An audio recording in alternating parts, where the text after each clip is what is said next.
जय हिंद दोस्तों, कैसे हैं आप सब। आशा करता हूँ सब अच्छे हैं। सबकी तैयारी कैसी चली है? बढ़िया चली है, बढ़िया चलनी चाहिए। हम पढ़ रहे हैं जीएस। जीएस में आज जो हम पढ़ेंगे वो पॉलिटी पढ़ेंगे। हमारे लेक्चर चल रहे हैं polity, history, economy, geography, environment, science, tech, Indian art and culture, current affair.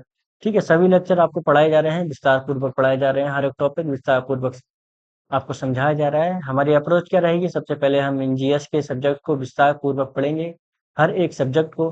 फिर उसके बाद हम क्विक सीरीज शुरू करेंगे। क्विक सीरीज का मतलब ये है, मान लीजिए कोई टॉपिक है जिसको 2 घंटे हमें लगे समझने में, उसको हम फिर उसको 15 मिनट में इस टॉपिक को पूरा समझ सकते हैं। ठीक है, बात है समझ में। तो आज जो हम पढ़ेंगे वो हम पढ़ेंगे प्राइम मिनिस्टर के बारे में पढ़ेंगे, काउंसिल ऑफ मिनिस्टर के बारे में पढ़ेंगे।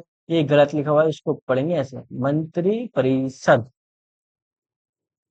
ठीक है, मंत्री परिषद, इसके बारे में हम पढ़ेंगे। आर्टिकल 74 से 78 ये पढ़ेंगे। ठीक है, चलो शुरू करते हैं। एग्जाम के हिसाब से हमारी क्लास रहेगी। तो आज हम किस बारे में पढ़ेंगे? प्राइम मिनिस्टर, प्रधानमंत्री के बारे में हम पढ़ेंगे। तो सबसे पहला सवाल यही आता है कि प्रधानमंत्री कौन है? आखिर प्रधानमंत्री है क्या? ठीक है, तो जवाब ये रहा, prime minister is considered as the head of the council who consist the council of minister. प्रधानमंत्री को मंत्री परिषद की सहायता करने वाला परिषद का प्रमुख माना जाता है। ये मंत्री परिषद है। ठीक है, ये टाइपिंग वाले भी गलती कर देते हैं। The prime minister is considered the head of council who assist the council of minister. की सहायता करने वाला परिषद को क्या कहा जाता है? प्राइम मिनिस्टर कहा जाता है। बात आई समझ में? आप लोग नहीं आई समझ में? ठीक है, अब आएगी समझ में, सुनो। ठीक है, ये क्या है? हमारी संसद है, पार्लियामेंट है। ठीक है, यहाँ क्या है? आपके प्रेसिडेंट है, जिनके नाम पे सब काम करा जा रहा है, राष्ट्रपति। ठीक है, ठीक। तो संसद के हमारे दो सदन हो गए, राज्यसभा, लोकसभा। हम लोकसभा के लिए मेंबर चुनते हैं जिनको हम बोलते हैं एमपी। हिंदी में बोला जाता है सांसद। ये सांसद ही क्या बनाते हैं? आपके सरकार बनाते हैं। ये सरकार ही क्या करती है? देश में हर बात का क्या करती है? निर्णय लेती है। अब ये सांसद जो है, ये तो बहुत सारे हो गए। अब ये क्या काम करेंगे? तो ये क्या काम करेंगे? अपना एक नेता चुनेंगे, कहेंगे कि हमारा मुखिया ये, हमारा हेड। और इसी हेड को क्या बोल दिया जाएगा? पीएम बोल दिया जाएगा। अब ये पीएम क्या कराएगा? पीएम क्या काम करेगा? ये जितने भी एग्जीक्यूटिव कार्यपालिका का काम है, वो इसको पीएम के जरिए होगा। पीएम किसको बताएगा? राष्ट्रपति को बताएगा, देखो ये वाली फाइल आ रही है, साइन करना है। ये वाली फाइल आ रही है, ऐसे करना है। वो वाली ये आ रही है, ये ऐसा करना है। राष्ट्रपति को कौन बताएगा? पीएम बताएगा, ऐसा करना है, वैसा करना है। लेकिन राष्ट्रपति क्यों बता रहा है? क्योंकि राष्ट्रपति के पास क्या है? एमपी, मतलब ताकत। बातें समझ में? तो बस इतनी सी बात है। तो prime minister is considered as the head of council. ठीक है, जो काउंसिल है उसका हेड कौन है? काउंसिल ऑफ मिनिस्टर का हेड कौन है? आपका प्राइम मिनिस्टर है। अभी काउंसिल ऑफ हेड क्या होता है? चलो आपको एक बार और क्लियर कर देते हैं, नहीं तो फिर थोड़ा कंफ्यूज हो जाओगे कि कैबिनेट क्या है, काउंसिल ऑफ मिनिस्टर क्या है, एमपी क्या है। ठीक है, चलो एक मिनट रुको।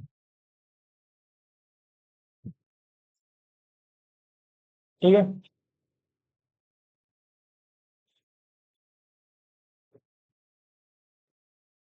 ये लोग चुने गए। ठीक है, मान लीजिए ये क्या है? आपकी राज्यसभा। ये क्या है? आपकी लोकसभा। यहाँ कुछ मेंबर हैं, मान लीजिए ये कौन है? ये कांग्रेस वाले हैं, ये बीजेपी वाले हैं, ये आदमी पार्टी वाले हैं। ठीक है, तो ये रहे आपके कांग्रेस वाले। ठीक है, ये रहे आपके बीजेपी वाले चुने हुए एमपी कुछ, और ये रहे आपके आम आदमी पार्टी वाले। तो क्या काम होगा? जैसे मान लीजिए इसमें बीजेपी की सरकार है, तो बीजेपी क्या कहेगी कि भाई मेरे पास क्या है? एमपी है। कितने हैं? 50% प्लस वन। ठीक है, 51% है मेरे पास एमपी है। तो ये सरकार बनाने दो। ठीक है, तो कहेंगे भाई आप सरकार बना लो। तो उसके पास क्या आ गए? एमपी। कितने? 51% एमपी हो गए। जब इसके पास इतने एमपी हो गए, चाहे गठबंधन से हुए, कैसे हुए, तो ये क्या काम करेगा? ये कहेगा कि भाई देखो ये रहे मेरे सदस्य, ये इतने सारे सदस्य हैं। ठीक है, इसमें से मैंने आम आदमी पार्टी के संगठन कर लिया, उसका भी एक दो आ गए। ठीक है, तो इस तरीके से मेरे पास ये हो गया पूरा बहुमत। इतना हम कहते बहुमत हो गया। ठीक है, अब ये बीजेपी की है कि भाई इन सबसे पूछ के थोड़ी काम करूंगा, मैं बनाता हूँ कौम। हमने कहा ये क्या है, उसने बोला काउंसिल ऑफ मिनिस्टर। हमने कहा मिनिस्टर क्या है, हमने बोला, उसने बोला कि भाई देखो मान लीजिए जल का काम है, ठीक है, इलेक्ट्रिसिटी का काम है, फर्टिलाइजर का काम है, और कुछ काम है, तो जो मतलब जो विशेष क्षेत्र को संभाल रहा है, मान लीजिए मैं चाहता हूँ कि ये वाला ये संभाले, किसको, फर्टिलाइजर को संभाले, ये एग्रीकल्चर को संभाले, ठीक है, ये ट्रेड को संभाले, ये फाइनेंस को संभाले, ठीक है। तो जो ये संभाल रहे हैं इनको ही क्या बोल दिया गया, मिनिस्टर, ठीक है। तो इन काउंसिल ऑफ मिनिस्टर का मतलब हुआ जितने भी मिनिस्टर हैं उन सबको जोड़ दो, जितने मिनिस्टर हैं उन सबको जोड़ दो, जो भी मिनिस्टर की बैठक होगी उसको क्या बोला गया, काउंसिल ऑफ मिनिस्टर। ठीक, अब कैबिनेट क्या होता है, कैबिनेट ये होता है। अब हर बार हर मिनिस्टर से तो पूछा जाएगा नहीं, मान लीजिए 12-13 मिनिस्टर हैं, 20-30 मिनिस्टर हैं, हर किसी को बुलाया जाएगा मीटिंग में हर किसी में कि आ जाओ, ऐसा क्या जरूरत है। इससे अच्छा है कि मोटा भाई हो गए हमारे, ठीक है, अमित शाह हो गया, मोदी साहब हो गए, एक दो मंत्री और हो गया, राजनाथ सिंह हो गए, फाइनेंस वाले हो गए, ठीक है, निर्मला निर्मला हो गई, इन सबको जोड़ लिया जाए, ये फैसला ले लें। मतलब कि सबको ना लेके कुछ मिनिस्टर, कुछ प्रमुख मिनिस्टर का ग्रुप, उसको क्या बोला गया, कैबिनेट बोला गया, ठीक है। काउंसिल ऑफ मिनिस्टर क्या होता है, कैबिनेट क्या होता है, पीएम क्या होता है, ये बात आ गई समझ में। ठीक है, जैसे बीजेपी ने कहा कि हम बहुमत में है, तो उसने अपना एक ये बताया कि मेरा एक है हेड, पीएम, ठीक, पीएम होता है ये। तो prime minister is consider as a head of council, ठीक है, जो भी काउंसिल ऑफ मिनिस्टर है, कौन है, उसका हेड कौन है, यही प्राइम मिनिस्टर, ठीक है, बात है समझ में। और इसी प्राइम मिनिस्टर को क्या कहा जाता है, real head, de facto head of government. प्रधानमंत्री सरकार का वास्तविक व डी फैक्टो प्रमुख होता है। तो प्रधानमंत्री क्या होता है आपका, डी फैक्टो या वास्तविक प्रमुख या हेड होता है। वहीं कहा जाए नाम मात्र का हेड कौन होता है, राष्ट्रपति होता है, ठीक है, बात है समझ में। वहीं प्रेसिडेंट की बात की जाए तो क्या होते हैं आपके, नॉमिनल हेड होते हैं, या डी जूरी कहा जाता है, डी जूरी नॉमिनल हेड कहा जाता है, नाम मात्र प्रमुख कहा जाता है, ठीक है, विधि सम्मत हेड, विधि सम्मत प्रमुख। तो प्रधानमंत्री क्या है हमारा, रियल हेड है, जिसको डी फैक्टो हेड बोला जाता है। भाई राष्ट्रपति क्या है हमारा, डी जूरी है, नॉमिनल हेड है। बात हुई क्लियर, चलो आगे समझते हैं, ठीक है। अब देखो कहा जाता है कि 3 पद ऐसे हैं जो राजा के पद होते हैं, पीएम, सीएम और डीएम। मतलब देश में कोई अगर खाली है कोई भी पद तो उसको पीएम ले लेगा, राज्य में खाली है उसको सीएम ले लेगा, डिस्ट्रिक्ट में खाली है उसको डीएम ले लेगा, ठीक है, बात है समझ में। उसी तरीके से प्राइम मिनिस्टर जो है, प्रधानमंत्री जो है, वो कुछ संस्थाएं ऐसी जिसके वो क्या है, एक्स ऑफिशियो चेयरमैन है, क्या है, उसके अध्यक्ष है। तो किस किस चीज के अध्यक्ष है आपके, नीति आयोग, ठीक है, inter state council, inter disaster management authority, राष्ट्रीय आपदा प्रबंधन, एनडीएमए, ठीक है, नेशनल डिजास्टर मैनेजमेंट अथॉरिटी। इसके हेड कौन होते हैं, या कहा जाए इसके चेयरमैन कौन होते हैं, अध्यक्ष कौन होते हैं, तो कौन होते हैं आपके, प्राइम मिनिस्टर, प्रधानमंत्री। एग्जाम में पूछा जाए कि नीति आयोग के अध्यक्ष कौन होते हैं, पहला ए राष्ट्रपति, प्रधानमंत्री, ऑप्शन सी दोनों, ऑप्शन डी इनमें से कोई नहीं, क्या लगाओगे। तो नीति आयोग के हेड कौन है आपके, प्रधानमंत्री। इंटर स्टेट काउंसिल के हेड कौन है आपके, प्रधानमंत्री। नेशनल डिजास्टर मैनेजमेंट अथॉरिटी के हेड कौन है आपके, प्रधानमंत्री। चलो ठीक है, आगे चले। ठीक, तो हमने यहां पढ़ा आर्टिकल, हमने यहां पढ़ा प्रधानमंत्री के बारे में बेसिक जानकारी की आखिरकार मसला है क्या। फिर अब शुरू करते हैं आर्टिकल का खेल। इससे पहले हम बात करते हैं article 74, the council of minister, ठीक है, मंत्री परिषद, इस तरीके से है मंत्री परिषद, ठीक है। आर्टिकल 74 इसमें क्या लिखा है कि there shall be a council of minister with PM as head to aid and advise president, कि एक काउंसिल ऑफ मिनिस्टर होगा जो प्रधानमंत्री की मदद करेगा, किसको सलाह देने के लिए, राष्ट्रपति को सलाह देने के, बताइए समझ। बात आई समझ में? ठीक है। राष्ट्रपति की सहायता और सलाह देने के लिए प्रधानमंत्री को प्रमुख बनाया जाएगा। किसका? मंत्रिपरिषद होगी। ठीक। एक मंत्रिपरिषद है जिसका हेड कौन है? प्रधानमंत्री है। और उन्हीं प्रधानमंत्री की सिफारिश पर कौन काम करेगा? राष्ट्रपति काम करेगा। मतलब एक्चुअल में काम कौन करेगा? प्रधानमंत्री करेगा। ठीक है। साइन वगैरह किसके होंगे? राष्ट्रपति के होंगे। लेकिन किसकी सलाह पर? प्रधानमंत्री की सलाह पर। ठीक है। तो की राष्ट्रपति किसकी सलाह के अनुसार काम करेंगे? प्रधानमंत्री के सलाह के अनुसार काम करेंगे। ये कौन कहता है? आर्टिकल 74 कहता है राष्ट्रपति प्रधानमंत्री की सलाह पे काम करेंगे। ये बात कौन कहता है? आर्टिकल 74 कहता है। लेकिन इसमें कुछ विवाद सामने आने लगा। जैसे मान लीजिए अगर काम करेंगे, ठीक है, उनकी सलाह पर करेंगे, हर काम उनकी सलाह पर होगा। कुछ काम करने का अधिकार राष्ट्रपति के पास है या नहीं है? पहली बात, सवाल ये आता है निकल के। दूसरा कि अगर चलो ठीक है उनकी सलाह पे काम करेंगे तो जरूरी है कि उनकी सलाह जो उन्होंने दी है वो बाध्यकारी है, मैंडेटरी है राष्ट्रपति के ऊपर? क्या उनकी सलाह को लौटाया जा सकता है? कितनी बार लौटाया जा सकता है? कैसे लौटाया जा सकता है? किस कंडीशन में लौटाया जा सकता है? तो ये कुछ सवाल वाले, उन्हीं सवालों को क्वेश्चन में रख दिया गया और वही एग्जाम में आ गए, सॉल्व कर दिए, 2 नंबर मिल गए, नहीं करा 2 नंबर नहीं मिल पाए। बातें सुनना। इंदिरा गांधी की सरकार थी, कॉन्स्टिट्यूशन अमेंडमेंट एक्ट हुआ 2000 1976 में 42वां संविधान संशोधन हुआ। इसने बोला कि जो पीएम है, जो प्रधानमंत्री है, उसकी सलाह बाइंडिंग है। ठीक है, बाध्यकारी है। बाध्यकारी है किसके ऊपर? राष्ट्रपति के ऊपर। राष्ट्रपति मना नहीं कर सकता प्रधानमंत्री ने जो उसको काम दिया उसको करने से। फिर 44वां संविधान संशोधन हुआ 1978 में हुआ, डेट भी याद रखना। इसमें कहा गया कि प्रेसिडेंट में required a calm to recognise advice once, कि भाई ऐसा नहीं है कि ये बाध्यकारी है कि जो राष्ट्रपति है वो मंत्रिपरिषद की सलाह, जो मंत्रिपरिषद ने जो सलाह दी है राष्ट्रपति को कि आप इन पर काम करो, राष्ट्रपति उस सलाह को लौटा सकता है। ठीक है, पुनर्विचार के लिए लौटा सकता है, लेकिन वो ऐसा एक ही बार कर सकता है। और दोबारा अगर वही सलाह वापिस आती है राष्ट्रपति के पास कि इसको मानो, तो उसको मानने के लिए बाध्यकारी होगा कौन? राष्ट्रपति। बात आई समझ में? अब बात करते हैं तीसरी। ठीक है। ठीक। कि जो लेकिन अगर पुनर्विचार के बाद राष्ट्रपति को अंततः दी गई सलाह के अनुसार ही कार्य होगा। कि राष्ट्रपति जो है वो सलाह को केवल एक ही बार लौटा सकता है। और राष्ट्रपति किसकी सलाह पर काम करते हैं? प्रधानमंत्री की सलाह पर काम करते हैं। ठीक है, इस बात को ध्यान में रखिएगा। ठीक। चलो आगे चले। अब इस 74 के कुछ भाग भी हैं, उनके बारे में हम बात करते हैं। The cabinet. अच्छा, एग्जाम में पूछा जाए the council of minister, the com का, कॉम शब्द का जिक्र है संविधान में? हाँ भी है। कॉम शब्द क्या हमें संविधान में मिलता है? मिलता है। कॉम मतलब काउंसिल ऑफ मिनिस्टर, क्या हमें संविधान में देखने को मिलता है ये सब? तो हाँ भाई, ये शब्द संविधान में देखने को मिलता है।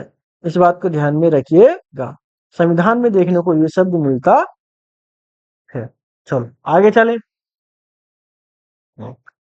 तो बात करते हैं आर्टिकल 74। आर्टिकल 74 कैबिनेट, इसमें जिक्र मिलता है cabinet. The question where any and if so what advice was tendered by minister to the president shall not be inquire into any.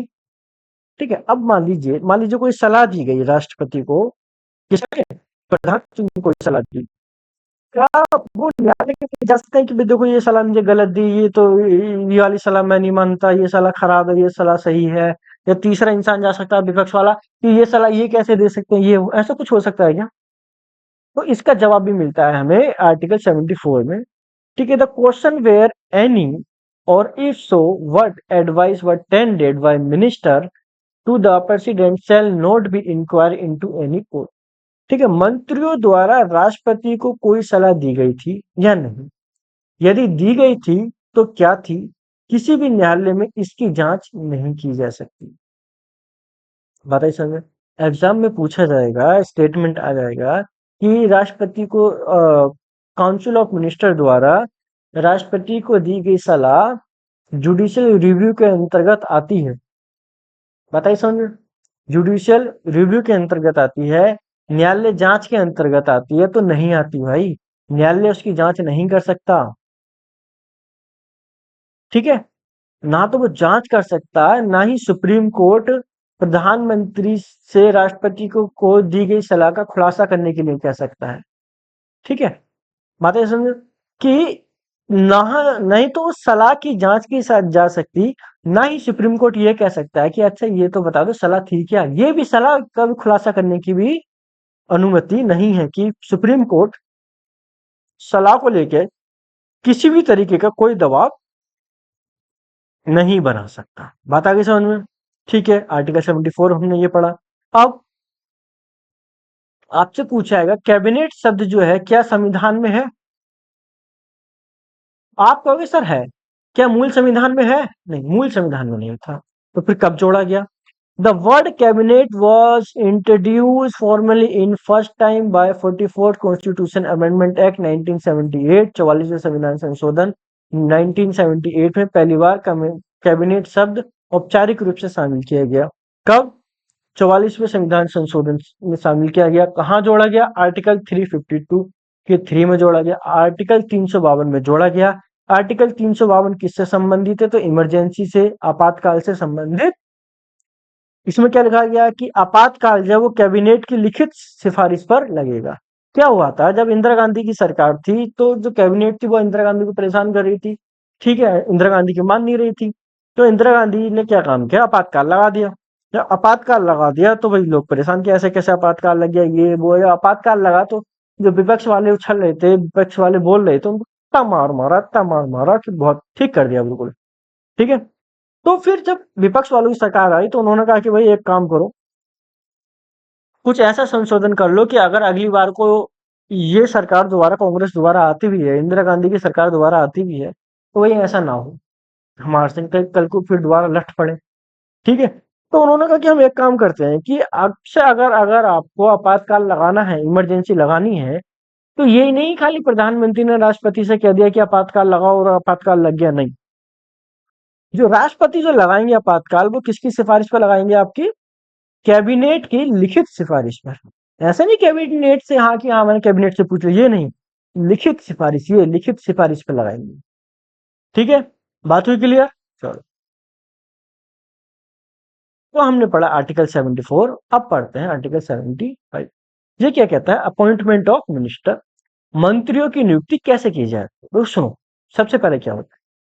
सबसे पहले क्या होगा, एक पार्टी जाएगी प्रधानमंत्री राष्ट्रपति के पास, राष्ट्रपति से कहेगी देखो हमारे पास बहुमत है। राष्ट्रपति कहेगा ठीक है बहुमत है, तो वो राष्ट्रपति क्या काम करेंगे? अपॉइंट करेंगे किसको? प्रधानमंत्री। तो राष्ट्रपति ने अपॉइंट कर दिया प्रधानमंत्री, पार्टी ने कहा कि हमारी लीडर ये है, हमारे पास बहुमत है, आप इनको प्रधानमंत्री बना दीजिए।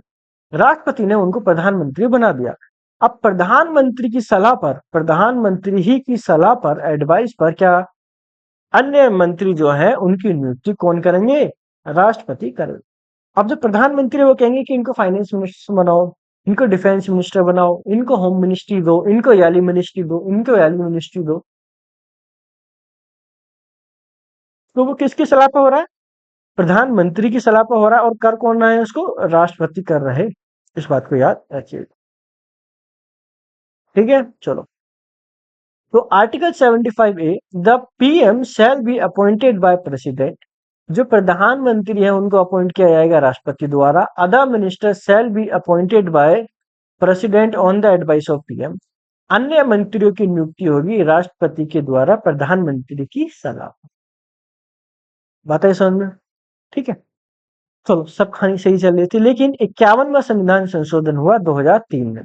एग्जाम में पूछा जाएगा 91 कॉन्स्टिट्यूशन अमेंडमेंट एक्ट कब हुआ। इधर क्या होगा? अमेंडमेंट एक्ट होगा, और इधर क्या होगी? डेट होगी। तो हमें पता होना चाहिए 51वां संविधान संशोधन 2003 में हुआ। 51वां संविधान संशोधन कब हुआ? 2003 में हुआ। 51वां संविधान संशोधन 2003 में हुआ। 91 कॉन्स्टिट्यूशन अमेंडमेंट एक्ट कब हुआ? 2003 में हुआ, ठीक है। इसमें दो बातें जोड़ी गई। अब वो दो बातें क्या जोड़ी गई, क्यों जोड़ी गई, पहले थोड़ी बात को समझो, ठीक। एक समय ऐसा आया कि ये कहना मुश्किल हो रहा था कि भाई किसके पास बहुमत है, किसके पास नहीं है। तो ये जो एमपी है, मेंबर ऑफ पार्लियामेंट है, जिनको सांसद कहा जाता है, जिनको जनता ने इसलिए चुन के भेजा था हमारे गांव में सड़क बनाना, हमारे गांव में ये बनाना, हमारे शहर में ये बनाना, ये होना चाहिए, वो होना चाहिए, इनकी क्या हो गई, खरीद फरोख्त शुरू हो गई। जैसे बाजार में आते हैं ना कि तुरई कितने रुपए, उसमें 40 रुपए किलो, अरे बराबर वाले तो 35 को दे रहा है, मैं वहां से लूंगा। मैंने कहा तो जा वहीं से ले ले, ठीक है वहीं से ले लूंगा। इस तरीके से सांसदों की खरीद फरोख्त शुरू हो गई थी। ठीक है, सांसद से कहा भाई, हाँ भाई कितने करोड़, उन्होंने कहा 20 करोड़। इस पार्टी को छोड़ के दूसरी पार्टी में चले जाए ताकि ये पार्टी गिर जाए। ठीक है, तो ये हमें देखने को मिलता है, सांसद की बात हमें देखने को मिलती है। फिर दूसरी बात देखने को क्या मिलती है हमें, कि क्या होने चली, जो सांसद थे, जो एमपी थे, उनकी हॉर्स ट्रेडिंग शुरू होनी चली। ठीक है, जैसे सब्जी खरीदी जाती है ना सब्जी मंडी में, उसी तरीके से इनका बिकना उगना शुरू हो गया। तो इसको रोकने के लिए दो चीजें करी गई, दो तीन चीजें करी। उसके लिए आया 91 कॉन्स्टिट्यूशन अमेंडमेंट एक्ट 2003 में आया। ठीक है, इसमें दो नियम जोड़े गए। पहला, the total member of minister including PM, PM को उसमें जोड़कर, एक्सक्लूडिंग नहीं है, इंक्लूडिंग है। इंक्लूडिंग मतलब जोड़ना, शैल not be exceed 15% of total strength of Lok Sabha. मान लीजिए लोकसभा में कितने हैं, 100 मेंबर हैं, तो केवल 15 ही मिनिस्टर बना सकते हो आप, उससे ज्यादा नहीं। मिनिस्टर 15 ही बनेंगे अगर 100 मेंबर तो लोकसभा में। ठीक है, ये एक उदाहरण रहा समझने के लिए, समझे बात को। क्या हुआ, मान लीजिए किसी ने कहा कि भाई हमारी पार्टी में आ जाओ, उन्होंने कहा मैं क्यों हूँ तुम्हारी पार्टी में, उन्होंने कहा मिनिस्टर बना दूंगा। मिनिस्टर बनवा रहे अभी आ गया, उन्होंने नई मिनिस्ट्री बना दी। इस तरीके से तमाम मिनिस्ट्री बननी शुरू हो गई जिनकी कोई जरूरत भी नहीं थी। तो ये संविधान संशोधन आया जिसने कहा कि भाई जो 15% है उससे ज्यादा मिनिस्टर नहीं होने चाहिए।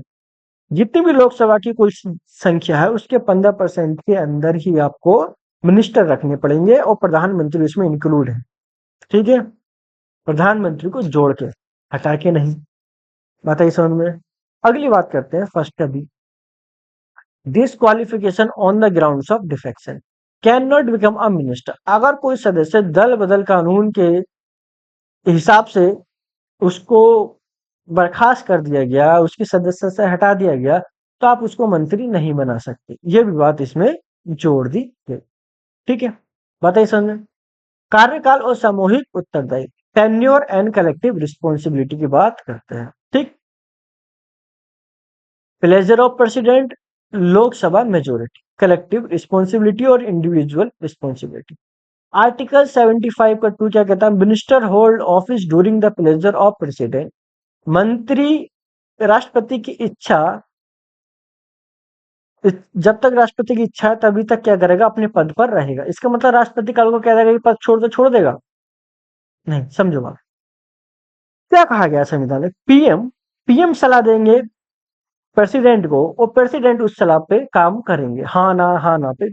मान लीजिए प्रधानमंत्री ने कहा अपने एक मिनिस्टर से कि हाँ भाई आप एक काम करो, इस्तीफा दे दो। उसने कहा कि नहीं भाई जी मैं तो इस्तीफा नहीं दूंगा, कुछ भी हो जाए ये। तो जो प्रधानमंत्री है वो राष्ट्रपति से कहेंगे कि इसका इस्तीफा लेके रख लो, तो राष्ट्रपति क्या कहेंगे, उससे कहेंगे हाँ भाई इस्तीफा दे, क्या मैं नहीं दे रहा, चल ठीक है तेरा इस्तीफा हो गया। मान मत मान हो गया। कुल मिला के जितने भी मिनिस्टर हैं वो अपना ऑफिस जब तक संभाल सकते हैं। मिनिस्टर, एमपी की बात नहीं करी गई है, मिनिस्टर किसके, उसके राष्ट्रपति के प्लेजर के ही अकॉर्डिंग क्या करेंगे, अपना पद संभालते हैं। मतलब जब तक राष्ट्रपति की इच्छा है जब तक आप अपने पद पर हो, प्रधानमंत्री का मन नहीं हुआ, राष्ट्रपति से कहेगा आपको हटवा दिया जाएगा। ठीक है, ये हुआ इंडिविजुअल रिस्पॉन्सिबिलिटी। अगला हुआ कलेक्टिव रिस्पॉन्सिबिलिटी, जिसकी हमें चर्चा मिलती है 75(3). मतलब the council of minister is collectively responsible to the house of people. Lok Sabha मंत्रिपरिषद लोकसभा के प्रति सामूहिक रूप से उत्तरदायी है। मान लीजिए किसी मिनिस्टर ने के खिलाफ क्या लाया, महाभियोग लाया गया, तो ऐसा नहीं है कि उस मिनिस्टर का पद हटेगा, बल्कि क्या होगा, पूरी काउंसिल ऑफ मिनिस्टर, पूरी सरकार गिर जाएगी। ठीक है, ऐसा तो क्या हो जाएगा। ठीक है, एक मंत्री की गलती खाली उस मंत्री की गलती नहीं है, बल्कि पूरी सरकार की गलती है। बात है समझ में? ठीक है, जैसे मान लीजिए अविश्वास प्रस्ताव लाया जाता है, उसमें क्या होता है, अगर वो पारित हो गया तो ये नहीं कोई मिनिस्टर जाएगा, मिनिस्ट्री खत्म हो जाएगी किसी की, नहीं, बल्कि पूरी सरकार चली जाएगी। ठीक, बात है समझ में? चलो, इसलिए कहा जाता है they swim and sink together. If a no confidence motion is pass in Lok Sabha the entire government falls, no just one minister. यदि लोकसभा में अविश्वास प्रस्ताव पारित होता है तो पूरी लोकसभा गिर जाती है, पूरी लोकसभा गिर जाती है। ऐसा नहीं है खाली एक मिनिस्टर गिरेगा, नहीं। ठीक है, इस बात को भी ध्यान में रखेंगे। ठीक, चलो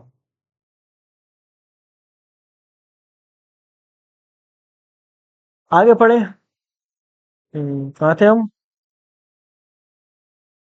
ये पढ़ लिया। अब बात करते हैं, अब हम बात करते हैं शपथ के बारे में। ठीक है, इसमें हम बात करेंगे आर्टिकल 75 का 4, आर्टिकल 75 का 5, इसमें हम बात करेंगे आर्टिकल 75 का। पहले में हम बात करेंगे कि जो ऑफिस है उसमें एंटर होने से पहले क्या होता है, क्या घटना होती है, और जो मंत्री हैं उनको किस तरीके से उनके, क्या जो मेंबर ऑफ पार्लियामेंट है, जो एमपी है वो ही बन सकता है क्या मिनिस्टर, और कोई भी मिनिस्टर बन सकता है क्या? सैलरी जो है वो कौन डिसाइड करता है मंत्रियों की? राष्ट्रपति डिसाइड करते हैं, संसद डिसाइड करती है, कॉन्स्टिट्यूशन इटसेल्फ डिसाइड करता है, कौन डिसाइड करता है? बात आई समझ में? चलो शुरू करें। शुरू करते हैं आर्टिकल 75 का 4। Before entering the office the president administer the oath office and security of PM and minister. पद ग्रहण करने से पहले राष्ट्रपति द्वारा पद और गोपनीयता की शपथ दिलाई जाती है। ठीक है, तो यहां से एग्जाम में पूछे आएगा काउंसिल ऑफ मिनिस्टर और प्रधानमंत्री को शपथ कौन दिलाता है? तो राष्ट्रपति इनको शपथ दिलाते हैं। क्या शपथ दिलाते हैं? इनको इनकी पद की गोपनीयता की शपथ दी जाती है। ठीक है, इनके इनके पद और पद की गोपनीयता को मेंटेन रखना है, इस चीज की शपथ दी जाती है। कौन दिलाता है? आपका राष्ट्रपति दिलाता है। ठीक, फिर हम बात करते हैं आर्टिकल 75 में। कब 5? ठीक है, ये याद रखना, ये बहुत ज्यादा इंपॉर्टेंट हो जाता है। इसमें क्या क्या रखा है? इसमें ये क्या रखा है कि एक मिनिस्टर है, ठीक है, एक कोई भी है, अगर उसको मिनिस्टर बनाना है तो जरूरी नहीं है वो किसी भी हाउस का मेंबर हो। ठीक है, कब तक के लिए? 6 महीने। मतलब हम किसी भी एक ऐसे सदस्य को 6 महीने के लिए मिनिस्टर बना सकते हैं जो किसी भी सदन का सदस्य ना हो, ना तो लोकसभा का मेंबर हो ना राज्यसभा का मेंबर हो, उसको हम मिनिस्टर बना सकते हैं। लेकिन उसको 6 महीने के अंदर ही किसी न किसी सदन का सदस्य होना होगा। अगर वो किसी भी सदन का सदस्य नहीं होता है तो उसका मंत्री का जो पद है वो खत्म हो जाएगा। जो मंत्री लगातार 6 महीने तक संसद के किसी भी सदन का सदस्य नहीं बनता तो वह उस अवधि के अंत में मंत्री पद से मुक्त हो जाता है। मतलब चाहे कोई लोकसभा का मेंबर हो ना हो, राज्यसभा का मेंबर हो ना हो, हम उसको मंत्री बना सकते हैं केवल 6 महीने के लिए। 6 महीने बाद उसको अपना पद खाली करना पड़ जाएगा, या उसको 6 महीने से पहले पहले किसी न किसी सदस्य का मेंबर होना जरूरी पड़ेगा। ठीक है, अगला देखते हैं। Salaries and allowance of minister are determined by parliament specific in second schedule.